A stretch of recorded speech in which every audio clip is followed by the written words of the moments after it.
drop This was Sean down. Okay. Okay. Let's hit the buttons. Go live. good.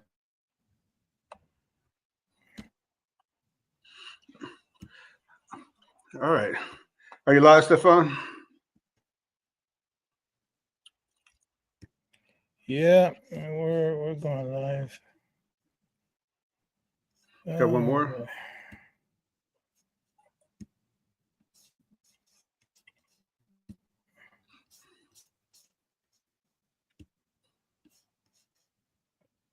All right. You good?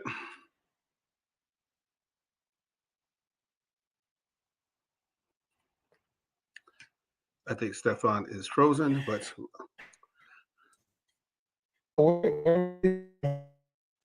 yep, you are frozen, my friend.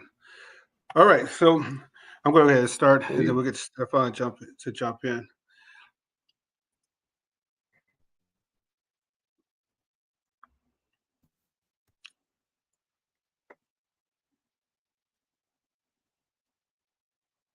Are you there? Yeah, let's go. Let's go, buddy. Okay, Let's all right. go. It's cold. Good. All right. It's cold outside. Let's go. It's not that cold. So, welcome everyone to a Tuesday edition, January end of the month of Roots, Heart, and Soul podcast on Heritage Radio Network. I am, of course, Chef Todd Richards. Chef Stephan is going to be joining us here in a second, but it's just really great to be on a Tuesday in our great city of Atlanta, is where I am. Of course, traveling a lot is still happening, but still, it's good to be home. It's good to be home and no snow on the ground, which is really kind of weird to say about Atlanta and things like that. But we have to say that it's called Hot Atlanta for a reason. So the snow melted. We're all back to our regular lives. It was 60 degrees today, and I was able to even put my top down for a brief second. So that was a lot of fun to do. Just some good things happening across the food landscape this year. Of course, James Beard semifinalist list came out. There's a lot of things happening, of course, with the political climate and with food policy and things like that. But I would be remiss and heartbroken to not say that one of our good longtime friends of not only Roots, Heart, Soul podcast, but the food world in general, Pablo Johnson, the great food photographer, passed away on Sunday. Doing what he loves to do, filming the second line in New Orleans, and it was just really a shock to the community of people who understand what Pablo does, including the SFA, Southern Foodways Alliance, and many other organizations, magazines, and people across the board. I can tell you honestly, a lot of my colleagues are equally as shocked. Jerry Slater, longtime friend of mine, called me mid-afternoon on Sunday and let me know what happened. And then, of course, talked to Chef Dwayne, and everyone was pretty devastated by the news. But, we always find a way to make sure that we talk about family. We try to have this platform of Roots, Heart, Soul podcast, not only to celebrate people when they transition, but more importantly, to celebrate people while they are here. So, Chef Stephan, my man, the man, What's the up, myth, the buddy? legend. How you doing, man? Stop it. We're here, man. We're Yeah, good. yeah, We're of good. course you're here. It's a little cold outside, but we're good. We're good. Yeah, well, I mean, like, you still got that New York bones though about yourself. So, I know it's cold, but it's not freezing. So No, definitely. The New York Bone is still well alive. well Uh, alive and represented, right? Absolutely, man. I'm excited for this episode as I got to meet this amazing lady at the Bay Haven Food and Wine Festival, Of course, with who did a panel with you, yeah, that's right. and we're going to be talking to her because she helped you, uh, uh, you know, put the seasoning on the first cookbook, That's right. as we all Put say, the put the as we all put the say in S the in soul. You know. Absolutely. So we're going to be talking to her soon. But what's Yes, going sir. on with you, buddy?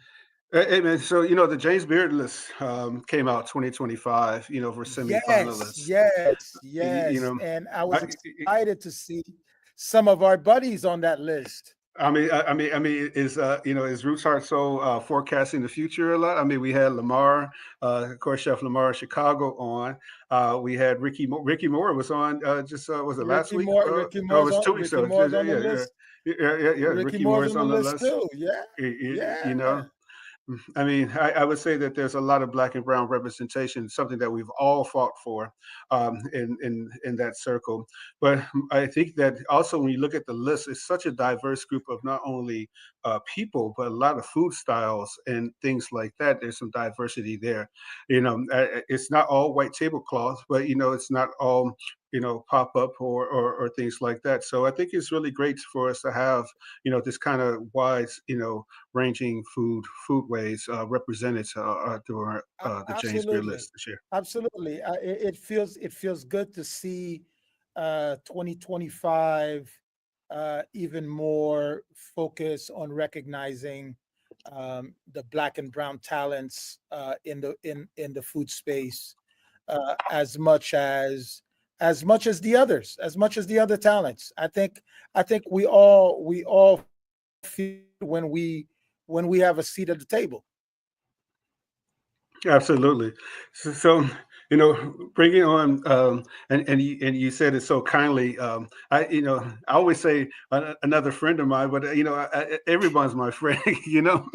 Everyone's family. No, no, You no. know. I think, I Yeah, think, I think, I think she's more than that because yes. if she had a hand if she had a hand in the first cookbook, Yes. Soul, Yes. which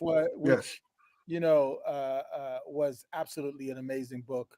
Um, The I think predecessor she's, to Roots Heart Soul. Yeah. I think she's pretty special. Yeah, and the first podcast, Soul, was written, on Heritage Radio Network was from the book, and now we transition to Roots Heart Soul podcast. But we'd like to welcome a good friend, a family, I would say. And I might use friend more often, but I don't use family a lot. So welcome, Sean Chavis, to Roots Heart Soul podcast on Heritage Radio Network. Welcome. Thank you so much. Thank you for the warm welcome. That's so generous. I Yeah, appreciate it. it is my pleasure. Chef Stephan, are you ready to do the honors, or do you want me to keep going for a second? No, I'll let you enjoy this moment, sir. Okay, all right. So, Sean, so before we get to your bio and everything like that, you are in Atlanta like me, and we had some Mhm. side conversation about the snow and the frigid weather here that we had, and we all thawed out. But just want to give people, I'll give you the opportunity to tell everyone about yourself, your background, and how'd you got into the food world. Sure. I grew up loving cooking. I started cooking when I was 6 years old, and I became a journalist when I entered my career. And at first, I was just doing regular journalism, and I've always loved to cook. I grew up an army brat, and so traveling around the country and around the world with my dad, I learned to appreciate different cultures and learned the importance of connecting with people around food. Even when there's a language barrier, food can help bring people together. So I learned that growing up. And then I reached a point in my journalism career where I thought, I kind of want to do something in food, but I love writing. And so I decided to do both. I went to culinary school in Boston. I got a master's degree in gastronomy. And I went into food journalism. And so from there, I went to Health Magazine. At the time, that was in Birmingham, Alabama. And then after 4 years, transitioned over to Timing Books, which is no longer in existence. But I became a cookbook editor for 4 years. And since then, I've worked for a small ice cream company. I've had my own business in food and marketing. I've really tried to become a champion around food and health. Most of the things that I worked for as a cookbook editor were around health. But I have done, like, I worked on your book as well and some other projects. So that's a little bit about me. That's great. Chef Stefan, are you there? Well, Sean, welcome to Roots, Heart, and And soul, my friend. So You go. There you go. We'll let him do that one today. We'll let him do that one today. Okay. We are episode number 20, season 2, and we are very happy to have Sean Chavis as our guest tonight. Sean Chavis is a food and health journalist based in Atlanta. Her work has won James Beard Award and made the New York Times nonfiction bestseller list. She's earned an MLA, a master's degree in gastronomy from Boston University, and she also went to culinary school. So she's definitely right there, belongs in our realm. Right.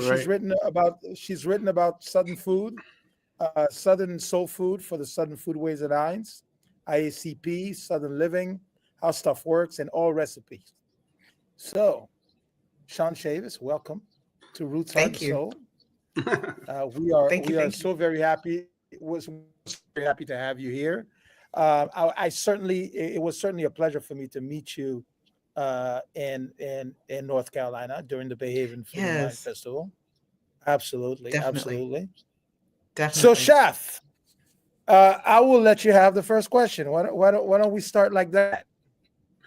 Well, I mean, the first question is it's something that's really we get asked a lot about, and that's cookbooks. Hmm. And people say, I want to write a cookbook. I want to write some form of cookbook. And there's many different ways of publishing cookbooks. I don't think that people really understand that. So, just in your experience, so, if you just give us, a brief understanding of how you got into writing cookbooks, and then give our listeners an understanding of what different types of cookbook publishing is out there for them to at least start on their journey into to writing really great books for public consumption. Yeah. I mean, I've loved cookbooks as long as I've loved cooking. I still remember the first cookbook I had. And over the years, I mean, I think my collection now, and I've thinned it out, is well over 300 cookbooks. Yeah. By far Yeah. not the biggest cookbook collection, but certainly not a casual one. Mm. And after I went to culinary school, I really wanted to get into food writing. And again, I started kind of like as a diet editor at Health Magazine. But as soon as there was a position open at Timing Books as an editor, I jumped over, and I loved it because creating a book is like creating a world for someone to enter into, almost like creating almost like a fiction writer creates a world. Hmm. Creating a cookbook is like creating a world for someone to spend time in and spend time with you. And so that's how I love cookbooks. And so yeah, there are different ways to publish a cookbook. And I think the most exciting thing is that crowdfunding and self-publishing is a lot more acceptable now than it used to be. So there's a traditional, publishing where you get an agent and you write a proposal, and that agent might shop it around to some of the major publishing houses, and you may get an advance. And they help you with marketing. They exert some creative expertise and control over that product, because it is a product that has to sell. Like, you're entering a business relationship with that publisher, right? And you're Hmm. selling a product. And then there's smaller publishing houses. There's university publishing houses. So I recommend this, especially if you're interested in doing a regional cookbook. Someone recently on Threads put out that he was working on a cookbook around the food history of a particular state. And I was like, think about, the university press in that state, because they are looking for that type of thing. I think like University of Georgia Press, North Carolina and Florida all have good I, presses. I think Um, Kevin Mitchell did his book on mhm, was that South Carolina Press? I think he did mhm, on. Okay, I just want to make mhm, sure I understood. Okay. mhm. Yeah, yeah.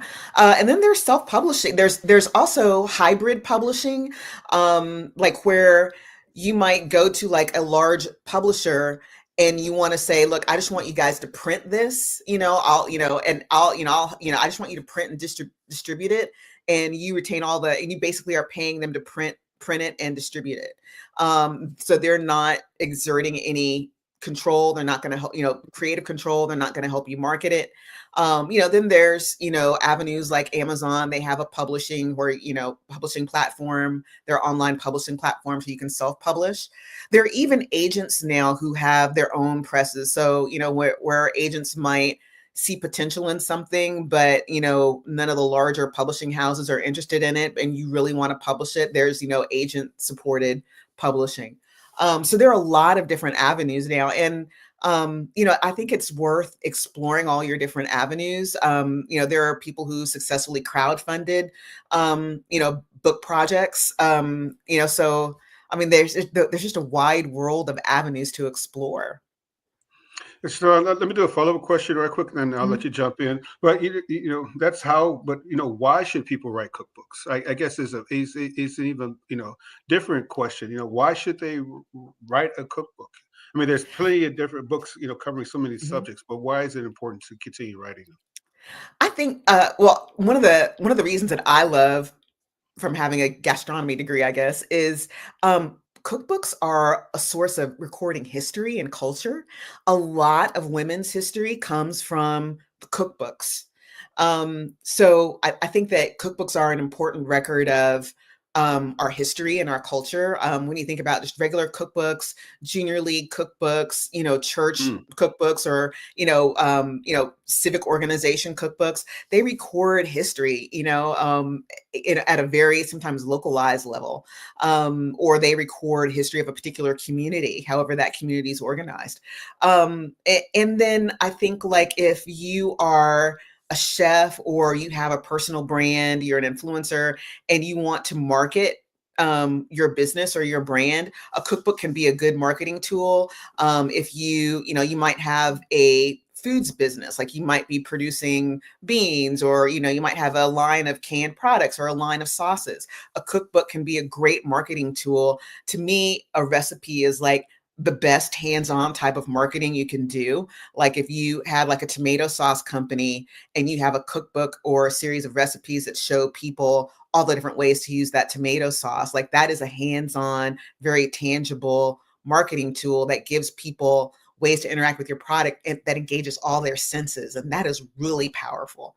Then I think the other way to look at why to publish a cookbook is look at why people read cookbooks. It's not just to put dinner on the table. You might want to be a dinner time hero, but some people buy cookbooks because they want to learn something. They want to learn like a new technique.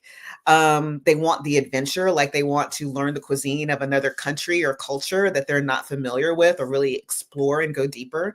They might, like, some people like use cookbooks as a mental escape, just like some people read novels for a mental escape. Some people read cookbooks and they may or may not ever cook out of the cookbook, but they love that escape of reading about food and somebody's food story and journey. And then another reason people buy cookbooks is as a status symbol or collector's item. That's why, you might see beautiful coffee table books and things like that. So, if any of those reasons are ways that you want to connect to people, those are also good reasons to want to publish a cookbook. Thank you. Stephan. Absolutely. Where can one find? So following up with the question that Todd is asked, where can one find resources or information on how to get an idea for a cookbook, or even something that's already is ready to be published? Where do we find resources as chefs, as culinarians, that are easily found to be able to see which avenue to explore in getting that cookbook published? Sure. There is I want to do a quick online search. Her first name is Jane, but there is a former publishing house editor who now has her own business, and all she does is help people who want to write books, not just cookbooks, but books in general. Let's see, Jane. sorry to do this live. No. This is why we Jane, get information. her name is Jane Friedman, and she has a great website. It's Jane Fried Friedman. And she does every year, she does like this annual landscape. It's a downloadable PDF. Plus, she has a website and a great newsletter on like what are the publishing avenues, how to get into them, what are the pros and cons. I send that around to people that, approach me, in terms of like, exploring their options for publishing a cookbook. So that is like a great source of information, not only to explore your publishing avenues and, what you need and what the pros and cons are, but she has just like a lot of good information about, getting your proposal together, finding an agent, writing your pitch, all of those things, like, promoting your book. A lot of people don't realize like writing a book is not just write the book, but that's just the beginning. Like after you write the book and it's published and you've got that first box of books, now you have to sell it. And that's a whole nother, I know you know about that, but Right. selling the book is part of the work too.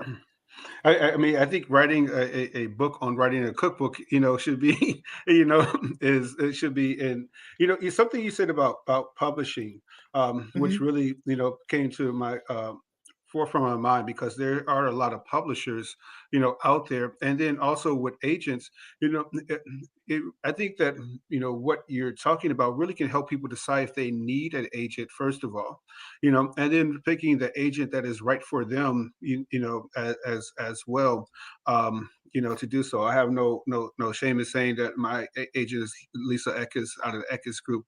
Now Sally has taken over, but also who's on there is Tony Tipton Martin, who's also Mhm. on. We're in the same with the same agent, so I think that's really important.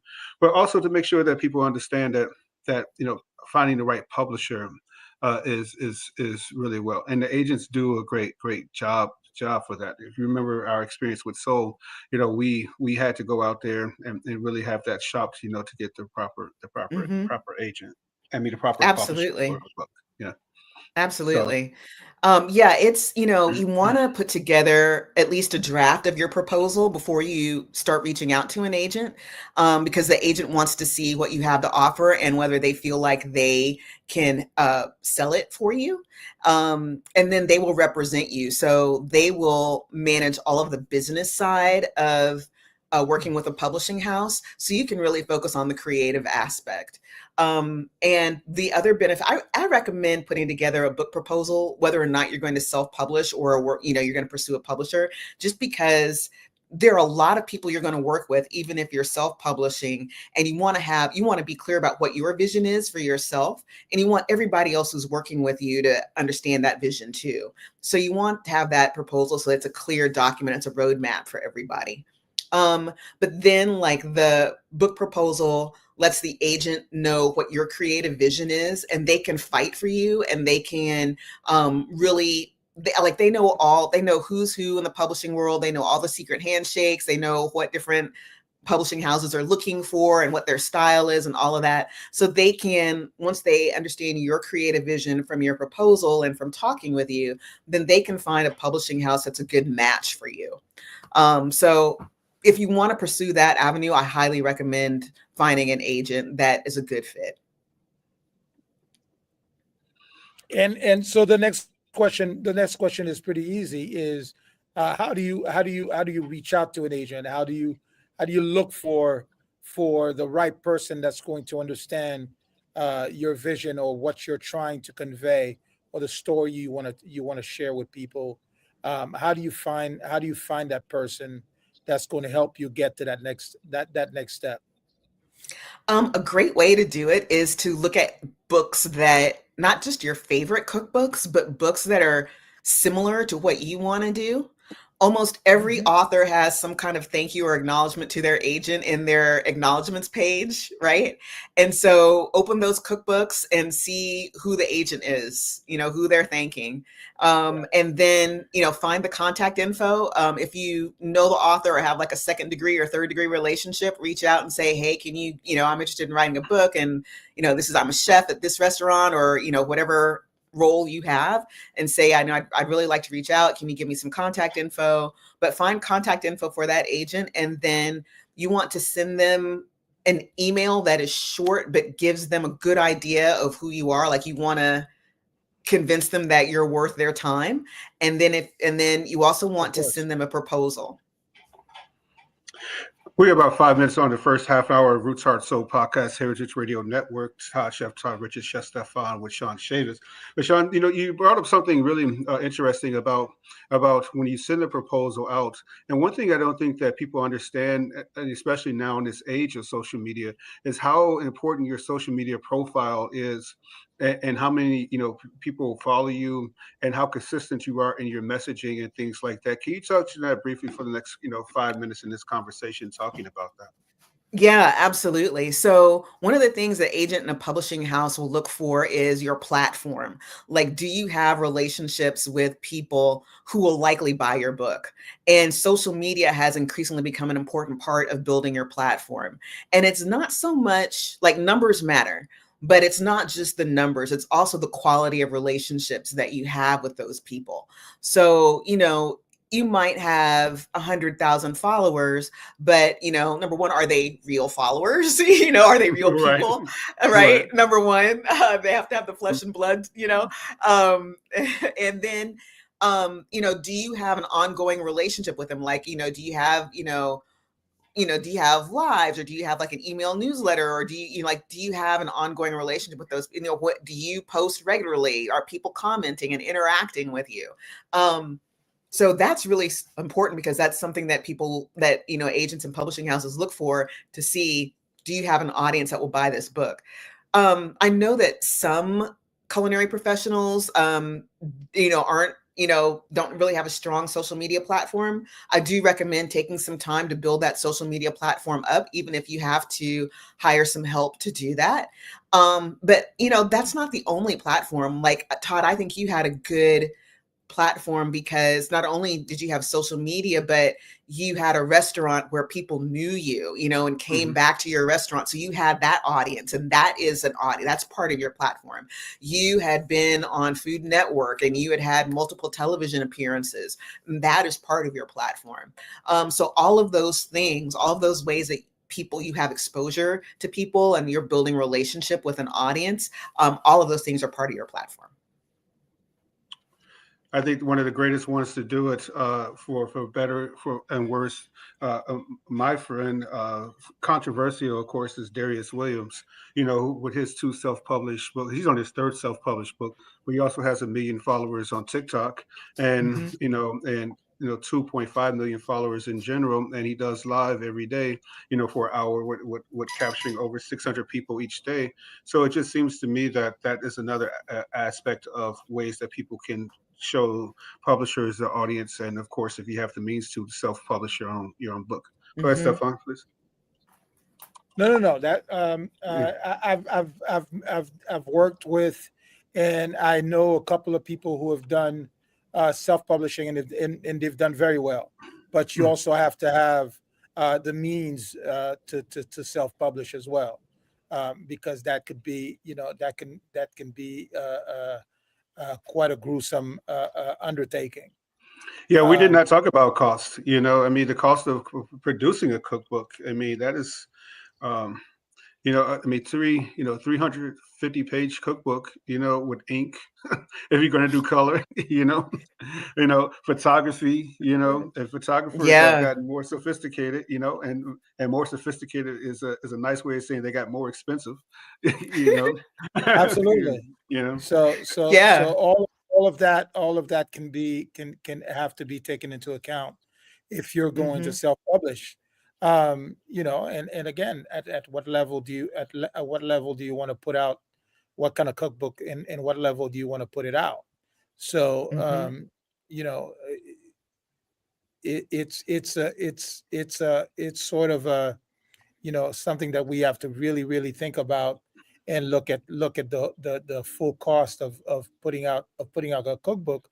So it may be to a certain advantage to be able to work with a publishing house, but at the same time, if you want to put out something that um, yourself, that's always a great way to go. Yeah, Also the there's a length of great time too, Sean. So can you also talk about the length of time it takes to write it, the cookbook as well? yeah. Yeah. I think you need to plan on 2 years is fast. It's it's possible, but 2 years to 3 years from the time of starting your cookbook proposal to you getting printed copies and it's published. It's published. It's a long term project. So, Absolutely. I've often told authors that I work with, like, I help you eat the elephant. Like, it's a big, intimidating project, and my job is to help you eat the elephant. So, just one step at a time and be consistent. And sometimes, you might need to step away for a minute just to kind of give yourself a break, but consistency pays off, and just go in knowing that's a long-term project. It is a wonderful adventure. And for me, it kind of goes by fast, because as you go, you're seeing progress and you're seeing it come together. And to me, that's motivating. But yeah, and the other thing is, like, you're not alone. There at a publishing house, there like one like Time Inc., there are easily 40 to 50 people working on your book. um Yeah. in a smaller publishing house, that might be 10 or 20. But you're not alone. There's people with you. So it's definitely doable, but definitely have a long-term vision.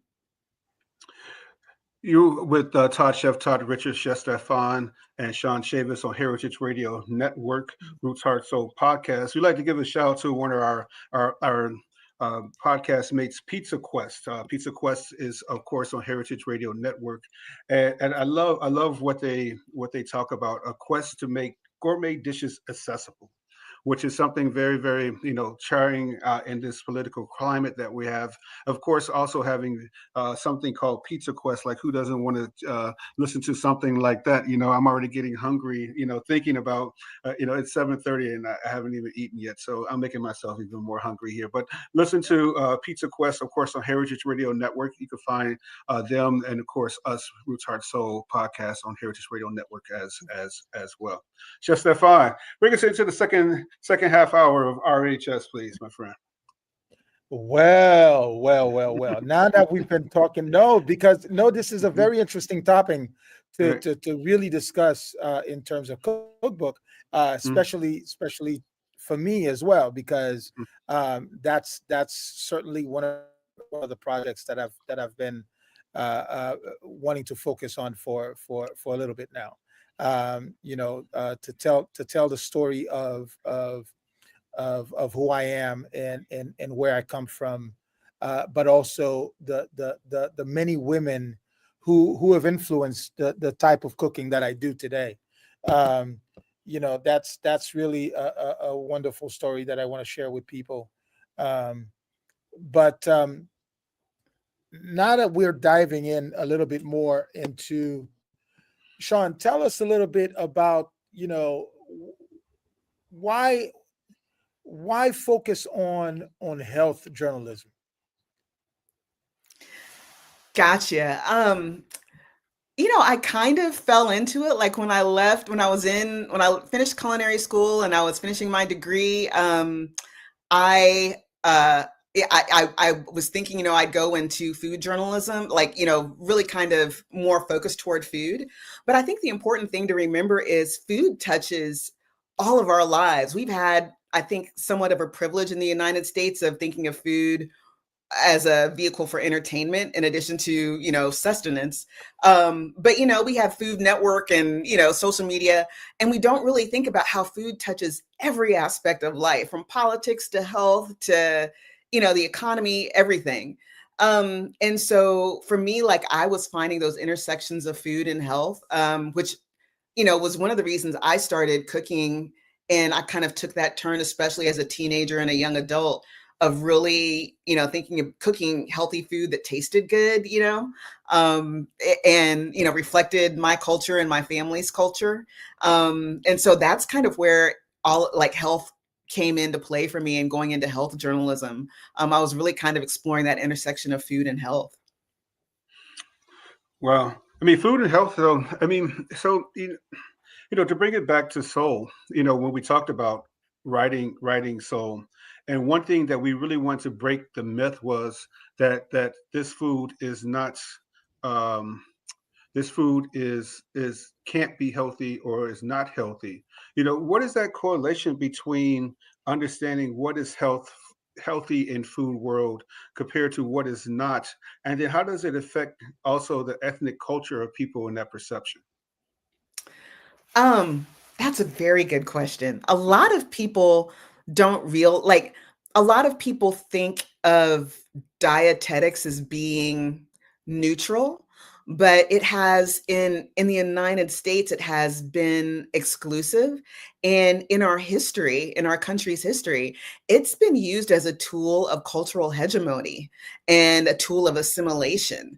There are Mm, cookbooks from the late 1800s and early 1900s where they're written by nutritionists or informed by nutrition, but they're kind of tools of trying to force immigrants to assimilate. And I mean, there are passages of cookbooks that are like, um, talking about, people who move the United States should give up all these spicy foods, give up tomatoes and give up chilies, which we now know are healthy, right?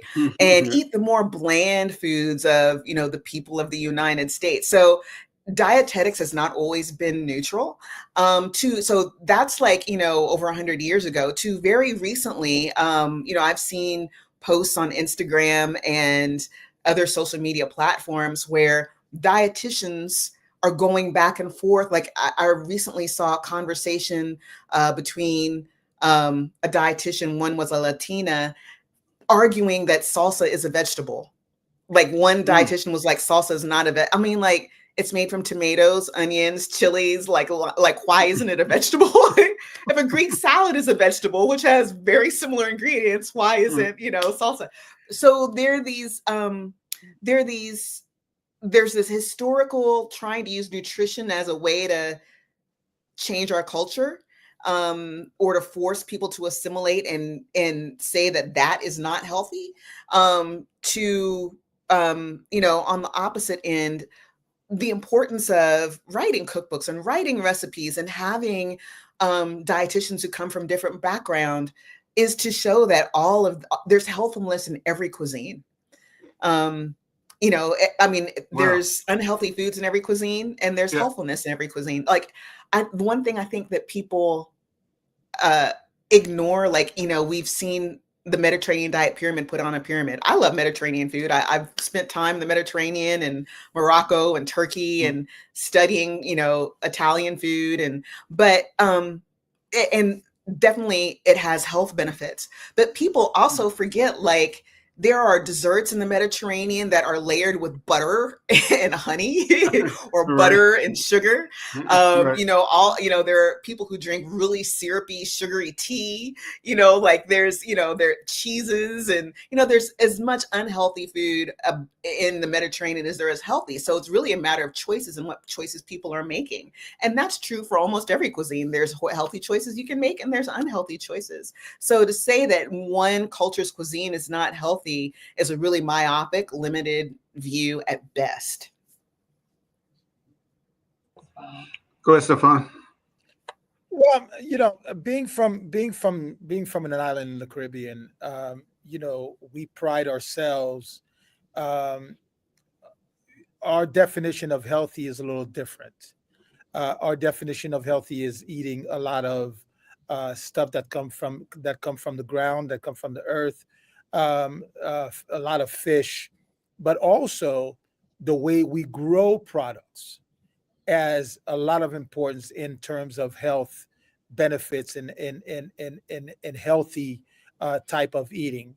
Our growings, our the way we grow products in Haiti is very much what you call, we don't use any pesticides. We don't use a bunch of products that alter the genetic code of fruits and vegetables. So for us, and I had a chef who came, who came to live in Haiti for a little while, a French chef, and he said he's never tasted a tomato quite Mhm. like the one he ever tasted in Haiti. And that's because our tomatoes are grown differently. Our terroir is a little different as well. But because the way we grow things in the Caribbean, you'll find that the healthy conscious person would probably relate more to that, with the word organic, if you will. Mhm. But Mhm. would you consider salsa? I guess you're saying salsa is a vegetable from where you're from as well. Is that what you're No, saying? No. no, we would not call salsa a vegetable. Uh, What do you mean? What is it then? no, salsa is a combination of a fruit and vegetable because a Okay. tomato is a I'm fruit. sorry. I'm sorry. I thank you for clarifying. I am so. I thought you got the because general. So because a tomato right. is a fruit.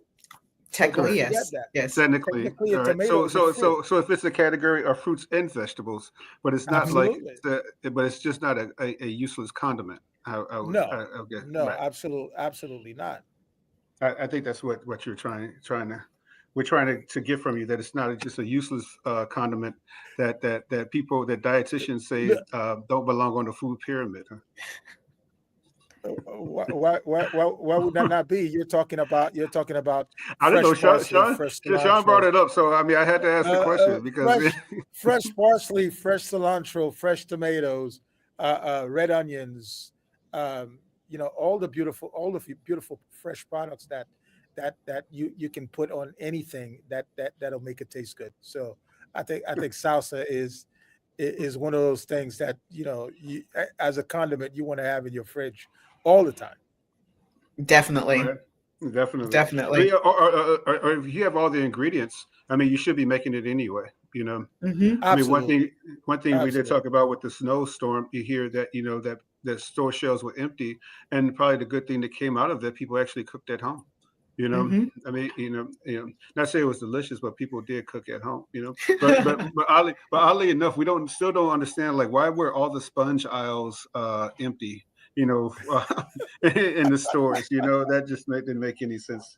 Since to Uh, me, I didn't know we were going to have. I mean, people are just going to clean up after the streets after a mad dash to clean up the streets of Atlanta after I don't know, but all the I sponge didn't aisles. even know. Anyway, you on Roots Heart Soul podcast. Todd Chef Todd Richard Chef Stephan. We're here with Sean Chavis. We're about almost 45 minutes after hour on Roots Heart Soul podcast. So Sean, we talked a lot about cookbooks. We talked about healthy living and your background and Mhm. that. I want to go back to one thing with publishing, just so that people can understand the treacherous side of publishing. As most people may or may not know that Soul was On Time Inc. Publishing, and which now is defunct. Mhm. And now we're in a waiting game, just to get the rights back, from the book, in order Mhm. to move forward with that. We have to work with the clearance house and stuff like that in order to understand, if any royalties is going to come out of that, and so this long waiting game can be Mm. treacherous. So, what other perils can people, kind of have in the publishing, understanding publishing platform? And again, this backs on having a good agent. But what are any other Mhm. perils people can look for, in the publishing world? Yeah, I think one thing that people have a misconception about is the advance. Like a lot of people, and you see a lot of press around, oh, so and so got a multi-million dollar advance, or people get excited about having a big advance. What people don't understand is that is an advance against royalties. So, like, say, like if you get a $20,000 advance, that isn't like, that means like they're giving you advance. They're making a bet that you're going to, and you're making a bet that you're going to sell at least $20,000 worth of books. So once the book is published and it starts selling, you don't make anything until you earn out that $20,000.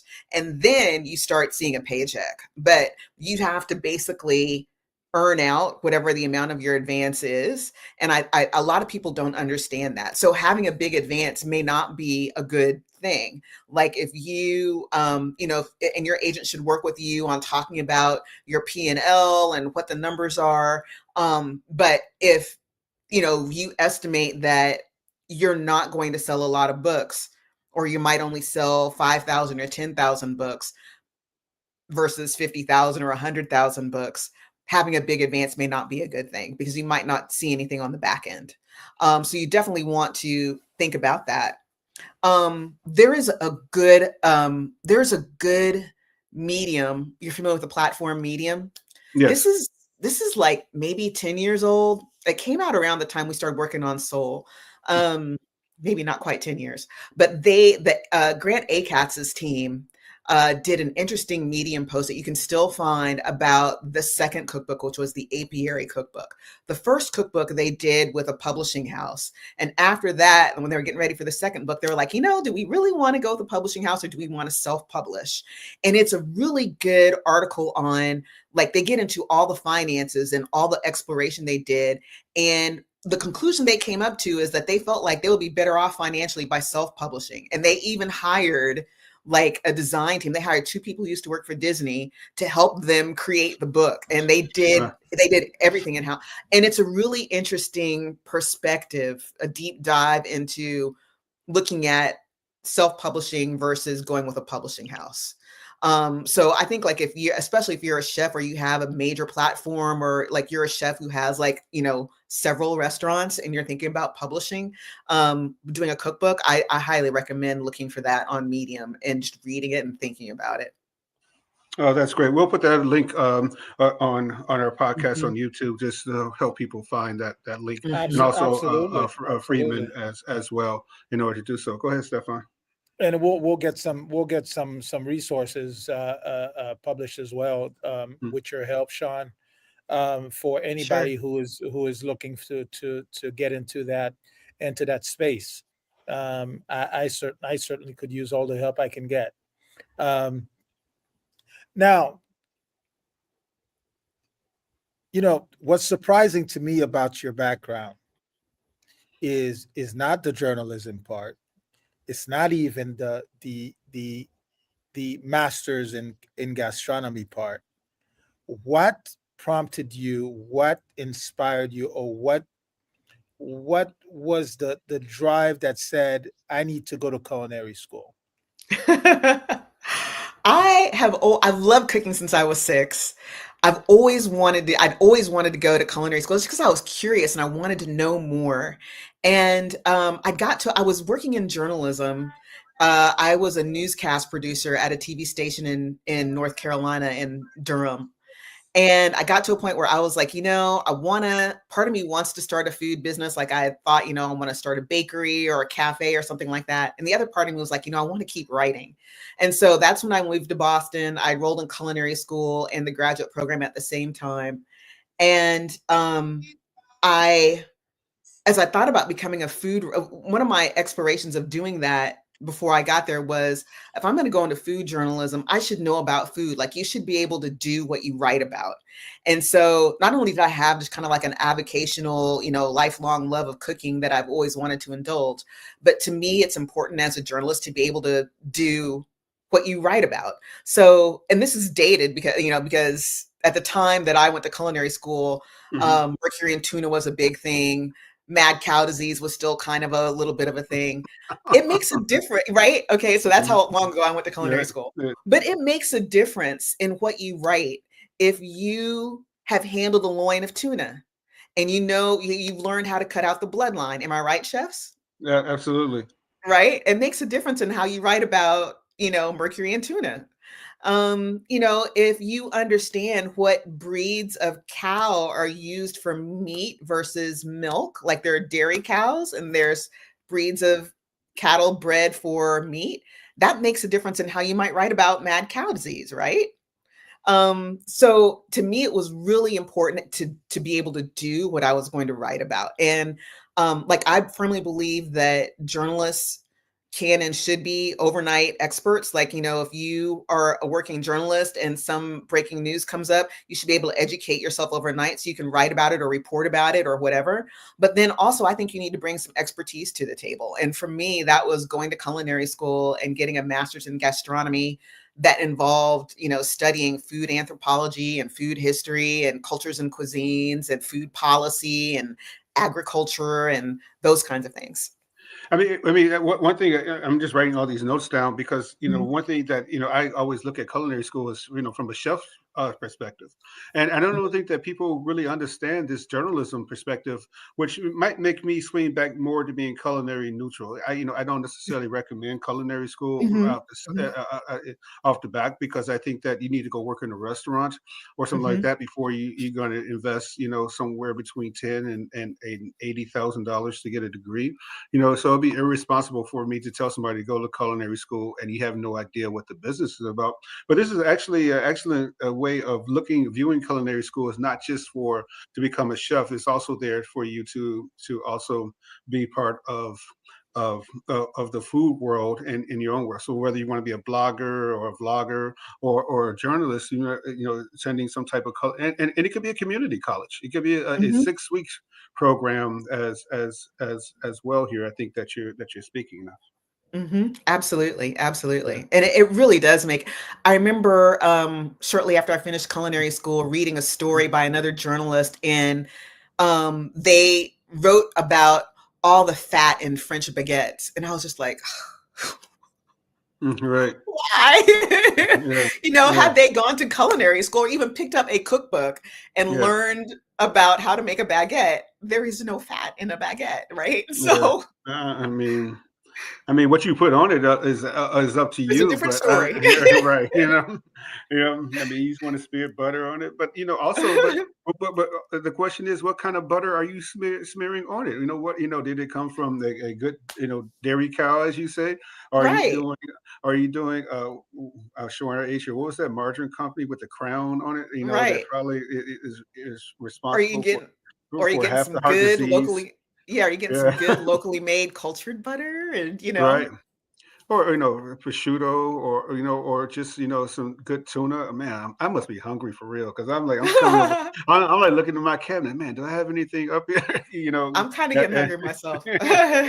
at all. But that knowledge of what food is, and we're being able to tell that story, is what we really want to give people a sense about. That it's not just saying, "Hey, I got a good story." Let me Mhm. just put it out there. There's a lot of research development and time that you have to spend in writing a cookbook, and even more time to write a successful cookbook. That I think Yeah, that we hope our listeners are getting from here. Go ahead, yeah. Stefan.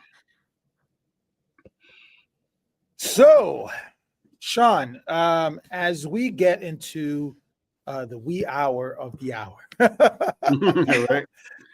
um, It's gone by you fast. know, tell us. Absolutely, it does go quite fast. Tell us a little bit of tell our audience, tell us a little bit, share with us where we're able to find you, where we're able to follow you, check out some of the work that you're doing, that you're currently doing. Share a little bit with us in our audience. How do we stay connected with you? Yeah. So I'm, like there's all this stuff happening with the social media platforms. So I'm now kind of in this mode of exploring a bunch of different social media platforms. So I'm Right. almost everywhere. Right. But I have a website that's my name, SeanChavis.com. It's more of a professional website, but I do my current job is I work for a health tech company and we focus on helping people with weight care. That's kind of like the home for a lot of my work, and I have some resources there. So it's just SeanChavis.com. I am on Instagram. I'm on Threads. I really like Threads right now. Again, it's just my name, Sean Chavis. I'm on Playing with Blue Sky. And I'm about to start a Substack newsletter. It has nothing to do with food, so I don't know if it's Mm. appropriate to bring it up here. No, that's But fine. We don't just talk yeah, That's about food. fine. That's That's fine. fine. cool. That's That's fine. fine. So the Substack newsletter, I lost a lot of weight. I lost 140 pounds, and part of my journey has like I when I got to like I always had in mind like I wanted to buy myself a new wardrobe, and Hmm. so once I hit my weight goal, I realized like getting a new wardrobe was not just about filling the closet. Like it started to become a tool of self discovery. Like Oh wow.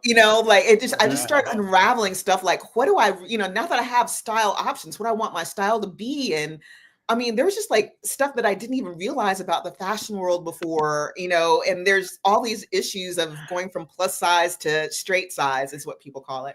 So I'm starting a newsletter around helping people who are on a weight journey, like figure out like I gotta get that. I gotta get on that one too, because me being 380, and now to where I am right now, there's so many range of colors you can wear now. Like when I was 380, I would never wear yellow, orange, never wear stripes. Because it makes you right. look They tell you wider. never to wear.